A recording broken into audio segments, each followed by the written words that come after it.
Cinema ரகசியம் நேயர்களுக்கு வணக்கம். தமிழ் சினிமாவின் இரு இமயமலைகள். ஒருவர் நடிப்பின் சிகரம் நடிகர் திலகம் சிவாஜி கணேசன், மற்றொருவர் வரிகளின் மன்னன் கவியரசர் கண்ணதாசன்.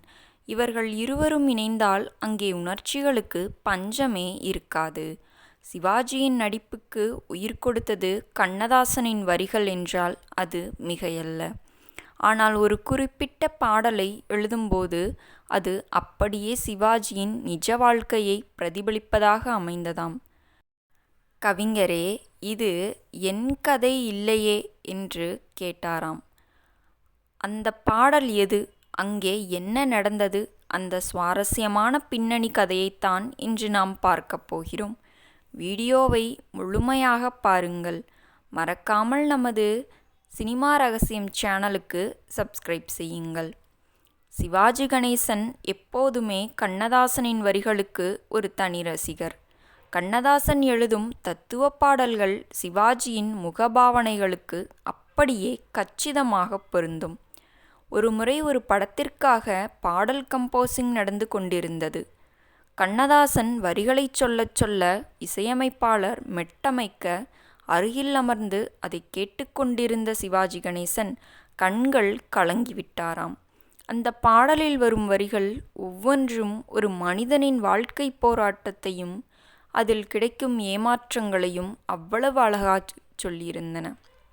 அந்த பாடல் வேறு எதுவும் அல்ல, பாலும் பழமும் படத்தில் வரும் போனால் போகட்டும் போடா, இந்த பூமியில் நிலையாய் வாழ்ந்தவர் யாரடா என்ற பாடல்தான்.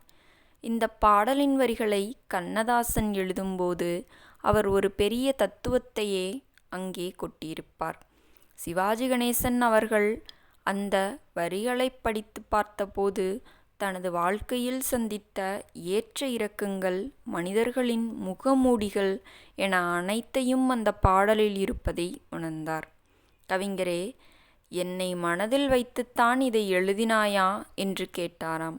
அதற்கு கண்ணதாசன், சிவாஜி, இது உனக்கானது மட்டுமல்ல, இந்த உலகத்தில் அடிபட்டு நிற்கும் ஒவ்வொரு மனிதனுக்கான பாடல் என்று பதிலளித்தாராம். இந்த பாடல் திரையில் வரும்போது சிவாஜியின் நடிப்பு உச்சகட்டத்தில் இருக்கும். ஒரு கையில் மதுக்கோப்பை, மறுபுறம் வாழ்க்கையின் விரக்தி என அவர் காட்டிய பாவனைகளுக்கு கண்ணதாசன் வரிகள்தான் மிகப்பெரிய பலம். கண்ணதாசன் எப்போதுமே சிவாஜியின் நடிப்புத் திறமையை அறிந்து அதற்கு ஏற்றாற்போல வார்த்தைகளை போடுவார். சிவாஜிக்கு தெரியும் நான் என்ன சொல்ல வருகிறேன் என்று என கண்ணதாசனே பலமுறை பாராட்டியிருக்கிறார். இவர்களது கூட்டணியில் வந்த வசந்த மாளிகை, பாவ மன்னிப்பு போன்ற படங்களின் பாடல்கள் இன்றும் அழியாத காவியங்களாக இருப்பதற்கு இந்த ஒரு புரிதல்தான் காரணம். நண்பர்களே, சிவாஜி கண்ணதாசன் கூட்டணியில் பிறந்த இந்த தத்துவ பாடல் பற்றி நீங்கள் என்ன நினைக்கிறீர்கள்?